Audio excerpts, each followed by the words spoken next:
Halo semuanya, sawadee kerap, apa kabar? Semoga kabar kalian selalu baik dan juga sehat. Selamat datang di segmen analisa. Kembali kita update mengenai kasus di Subang, Jawa Barat, dan aku yakin tim penyidik dari Polda Jawa Barat yang memang sudah men-take over kasus pembunuhan di 18 Agustus 2021 ini sejak beberapa minggu lalu.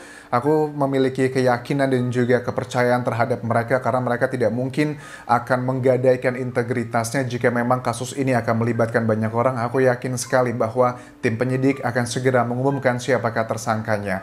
Walaupun kita optimis, tetap juga kita harus melihat fakta bagaimana realita di lapangan, apakah yang dihadapi oleh tim penyidik ada kendala-kendala di situ. Nah, di video kali ini aku akan bahas mengenai Pak Mulyana ya. Ini adalah obrolannya Pak Mulyana di channelnya Misteri Mbak Suci. Ada beberapa hal yang akan aku bahas di sini. Pertama adalah mengenai kenapa Pak Mulyana itu sangat yakin bahwa Pak Yosep dan juga Yoris membutuhkan pengacara, karena pengakuan dari Pak Mulyana ini sendiri bahwa Pak Yosep itu sebenarnya tidak mau pakai pengacara, tapi yang meminta bahkan cenderung yang memaksa adalah dari Pak Mulyana sendiri, bukan cuma untuk Yosep sendiri tapi juga untuk Yoris. Tapi kalian sudah tahu ceritanya bagaimana, kemudian terjadi pro dan kontra. Apakah ini sebuah fakta yang menunjukkan bahwa memang ada dua perbedaan pendapat ataukah ada faktor yang lain? Tentunya itu adalah bagian dari mereka yang mengetahui hal ini. Dan kedua juga nanti akan aku bahas mengenai kenapa di video sebelumnya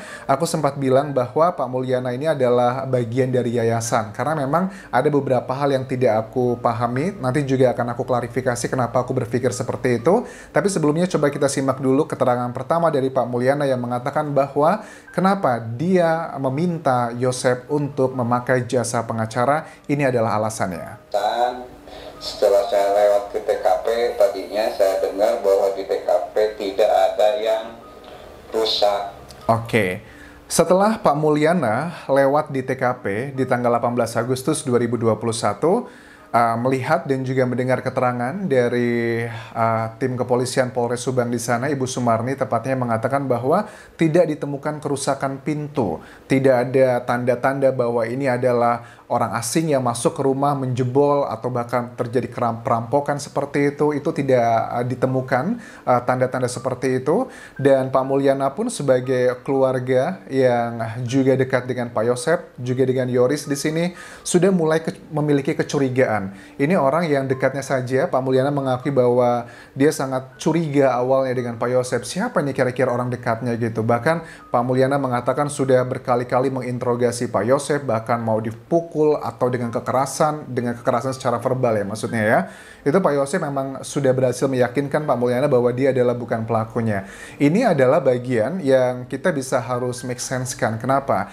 Pak Mulyana saja sebagai keluarga yang ada hubungan darahnya saja, itu di awal kasus ini muncul memiliki kecurigaan besar terhadap orang-orang yang ada di sekitarnya. Let's say Pak Yosep, Pak Yoris, ataupun juga yang lain-lainnya, itu adalah keluarga dekatnya. Tapi walaupun dia memiliki kecurigaan besar dengan keluarganya tersebut, tapi tetap ya namanya keluarga pasti ada sisinya ingin melindungi. Ya, salah satunya adalah dengan meng-hire pengacara, karena secara hukum memang tidak salah ya. Secara hukum memang tidak salah bahwa saksi itu didampingi dengan pengacara, itu adalah hal yang wajar saja.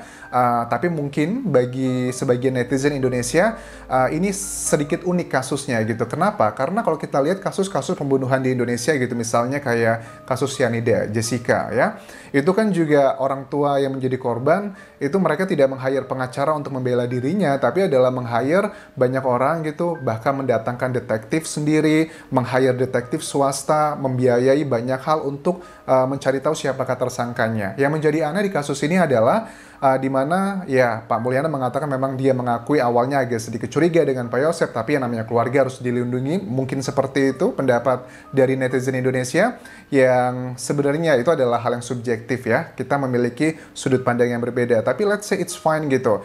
Nah, Pak Mulyana di sini juga mengatakan bahwa tidak hanya Yosep sebenarnya yang disiapkan pengacara, tapi juga Yoris. Tapi kan kita mengetahui dari awal kasus ini muncul kan Yoris sepertinya terlihat enggan memakai pengacara.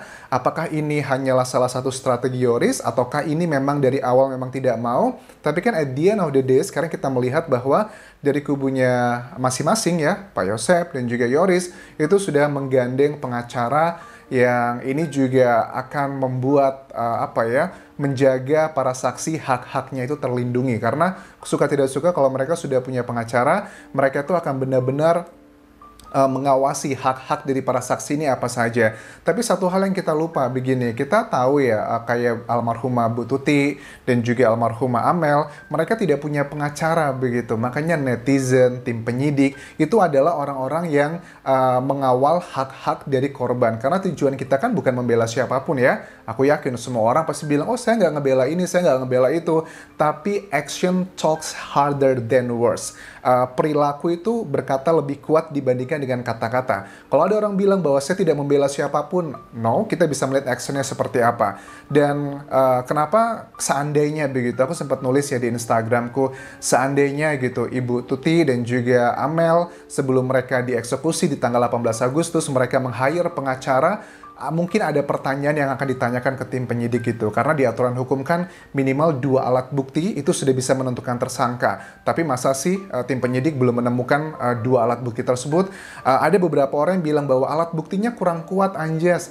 Kurang kuat seperti apa? Karena dengan kasus pembunuhan yang sudah direncanakan ini, ada banyak bukti-bukti yang sudah dihilangkan, sidik jari, kemudian juga mungkin BTS atau CCTV dan sebagainya. Itu kan sudah banyak yang dihilangkan begitu. Kalau tim penyidik percaya dirinya, dinilainya bahwa bukti yang kuat adalah bukti misalnya CCTV melihat orang melakukan eksekusi atau ada saksi yang merekam secara langsung pada saat mereka melakukan eksekusi, ya sampai 1000 tahun pun aku rasa tidak akan mendapatkan bukti tersebut karena jelas-jelas bukti tersebut sepertinya sudah dihilangkan oleh para pelaku.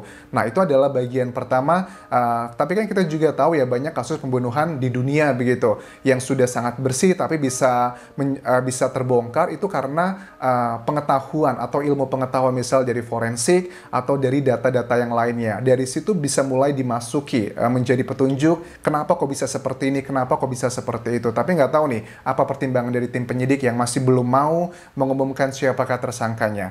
Oke, itu adalah bagian pertama alasan dari Pak Mulyana kenapa meng-hire pengacara yang memang tidak hanya untuk Pak Yosep tapi juga untuk Yoris dari keluarga besarnya karena ada ketakutan bahwa dengan temuan di lokasi kejadian tidak ada kerusakan pintu. Jangan-jangan nih ya orang yang disayangi dari Pak Mulyana siapa tahu terlibat itu, makanya ya walaupun ya nggak tahu nih apakah benar atau tidak, tapi tetap ada naluri dari seorang yang berhubungan darah ingin melindunginya, yang which is fine aja begitu.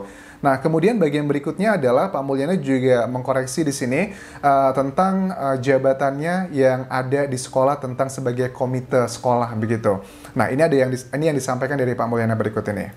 Kalau saya kebetulan saya ketua komite SMA di Jalan Jaga. Kalau saya SMA yang di depan rumah itu, itu ketua komite. Katanya kan ada beredar isu bahwa Bapak itu komite di yayasan. Saya nggak pernah ikut campur dengan yayasan. Jadi ini adalah Pak Mulyana sudah mengklarifikasi bahwa bukan komite dari yayasan yang dimiliki oleh keluarga Pak Yosep ini, tapi adalah komite yang memang sekolahnya itu berletakan di depan rumah TKP. Nah, kemudian pertama aku harus minta maaf dulu Pak Mulyana, saya mohon maaf karena sudah salah menangkap apa maksudnya di sini. Ternyata bukan komite dari yayasan, tapi komite sekolah SMA yang lokasinya berada di depan TKP, lokasi kejadian. Tapi kalau kalian ingin tahu mendengar alasanku kenapa Anja saat membuat video itu berkata bahwa Pak Mulyana ini adalah di komite di yayasan, karena ini adalah bagian juga sama dari wawancaranya Mbak Suci, bagian di mana Pak Mulyana menjelaskan bahwa pada saat itu bahwa di obrolannya itu bahwa Pak Mulyana itu jarang ketemu dengan almarhumah Ibu Tuti, paling cuman lewat sekali 2 kali pada saat Pak Mulyana mau ke sekolah SMA tersebut yang menjadi komite di sana dan hanya berpapasan di jalan aja, hanya say hi lah seperti itu. Ini adalah bagian interview dengan Mbak Suci juga berikut ini. Sebatas itu aja. Sebatas itu. Nggak nyampe nyebrang ke sana saya juga. Saya kan mau ke sekolah saya lewat aja. Tapi depannya itu SMA yang atas itu. Nah, itu kebetulan saya ketua komite di sana. Komite di sekolah.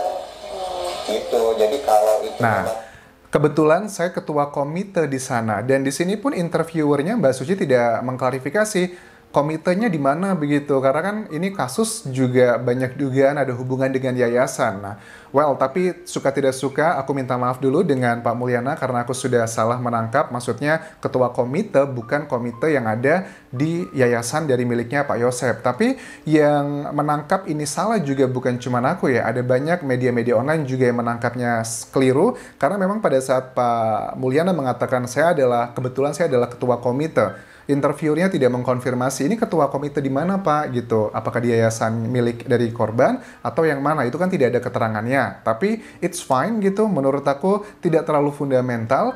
Nah, tapi kemudian muncul lagi nih pada saat sebelum aku bahas lebih jauh di video yang aku buat pada saat aku mengatakan bahwa Pak Mulyana komite di yayasan tersebut, di hari pertama aku upload pun sudah ada yang mengkoreksi. Ini dari Betty Lapea namanya. Koreksi Anjas, Pak Mulyana adalah ketua komite di SMA seberang rumah TKP, bukan di yayasannya Pak Yosep. Ini sudah aku pin, jadi kalau teman-teman yang nonton video itu pasti harusnya juga sudah melihat ada bagian yang keliru dan sudah langsung diklarifikasi di 1 jam setelah aku upload video. Jadi sebenarnya ini nggak terlalu menjadi big problem gitu. Tapi kemudian sekarang malah muncul lagi nih pertanyaan-pertanyaan baru lagi. Wah, kalau seandainya nih Pak Mulyana memang benar sebagai ketua komite di sekolah yang lokasinya berada di depan rumah TKP, apakah sekolah tersebut adalah sekolah yang tidak berfungsi CCTV-nya? Nah, ini kan kemudian malah menjadi sebuah pertanyaan baru nih ke netizen. Apa jangan-jangan karena kita tidak bisa menutup mata ya dengan bersihnya, tanda kutip ya, nggak bersih-bersih banget lah ya, mungkin rencananya 90% terjalankan dengan baik, itu tidak mungkin kalau tidak ada peta bagaimana si pelaku dalang bagi-bagi tugas, menghindari CCTV, mengetahui CCTV yang mati-mati di mana saja. Itu kayaknya nggak mungkin kalau kasus ini hanya tiba-tiba yang ada dugaan bahwa sebenarnya tidak ada rencana untuk dibunuh, hanya cuman mau diculik atau ditakut-takuti. Sepertinya untuk kemungkinan itu sangat kecil ya, karena para pelaku ini tahu banget ya menghindari titik-titik CCTV yang hidup dan tahu banget titik CCTV yang mati gitu. Dan makanya dugaannya sangat kuat bahwa si pelaku, dalang, orang yang membantu ini adalah orang-orang yang memang sudah dikenal dari kedua korban sendiri. Ini menjadi pertanyaan lagi. Apakah CCTV yang berada di depan lokasi TKP kejadian tersebut memang sudah lama mati atau memang mati di hari itu? Itu adalah yang pertama. Atau yang kedua, kita juga pengen tahu bagaimana nih si pelaku kok tahu begitu ya CCTV di depan rumah kejadian yang notabene adalah SMA itu mati, kok juga tahu? Ini informasi dari mana begitu? Nah, lantas ya kita nggak tahu nih apakah nanti tim penyidik juga menjadikan bagian ini sebagai penelitian yang lebih jauh. Aku yakin iya, tapi ternyata sepertinya aku lihat buntu ya kalau kita melihat data-data dari CCTV yang ini merupakan simbol dari well prepare-nya para pelaku, yang kemungkinan tidak hanya pelaku tapi juga ada dalangnya, ada orang yang membantu dan orang yang mengetahui di sini. So, ini adalah bagian yang menurut aku juga sudah harusnya kita sudah masuk ke bulan keempat, kita tidak usah lagi membahas hal ini ya. Kita harusnya melihat itu apa yang sudah ditemukan oleh tim penyidik itu. Kalau selama ini kan di awal bulan kan tim penyidik cukup terbuka dengan media massa, tapi sebulanan setelah kejadian kan cukup menutup diri ya dengan media massa. Mungkin saatnya nih tim penyidik harus memberikan konfirmasi dengan media massa, karena kasus ini kan juga viral bukan cuman karena netizen yang mau mencari tahu, tapi juga awal kasus ini kan juga dari tim penyidik, terutama dari Polres Subang kan ya, yang begitu terbuka memaparkan hasil-hasil temuannya, tapi kok tiba-tiba menghilang begitu saja, terus juga tidak ada kelanjutannya. Ya bukan salah netizen juga mencari tahu semua ini. Kalau para saksi sudah punya pengacara, ada yang membela, itu aman. Tapi bagaimana dengan kedua korban yang tidak punya pengacara, yang tidak memiliki kemampuan untuk menjawab? Ya kita lah netizen dan juga penyidik, media massa yang terus mengawal kasus ini agar para korban juga mendapatkan keadilannya. Aku rasa itu yang bisa aku bahas. Sekali lagi aku mengucapkan mohon maaf dulu untuk Pak Mulyana karena ada kekeliruan yang aku sampaikan, tapi kekeliruan tersebut juga bukan hanya dialami oleh aku, tapi juga oleh banyak media massa, karena pada saat Pak Mulyana mengatakan bahwa kebetulan dia adalah ketua komite di sekolahan di depan TKP, kita kan masyarakat umum nggak tahu nih apakah ini konteksnya ke yayasan ataukah ke sekolah lainnya, karena memang kasus ini kan muncul juga ada dugaan berhubungan dengan yayasan juga. So, Thank you very much for watching this video. Mudah-mudahan kalian bisa mendapatkan sesuatu hal yang positif dari video ini. Dan terakhir, jangan lupa tinggalkan komentar positif, serta follow Instagram Koreanjaz di Thailand, karena aku juga sering live untuk ngebahas kasus Subang di sana. Sampai ketemu lagi di video berikutnya ya. Kaupun kerap semuanya. Bye-bye.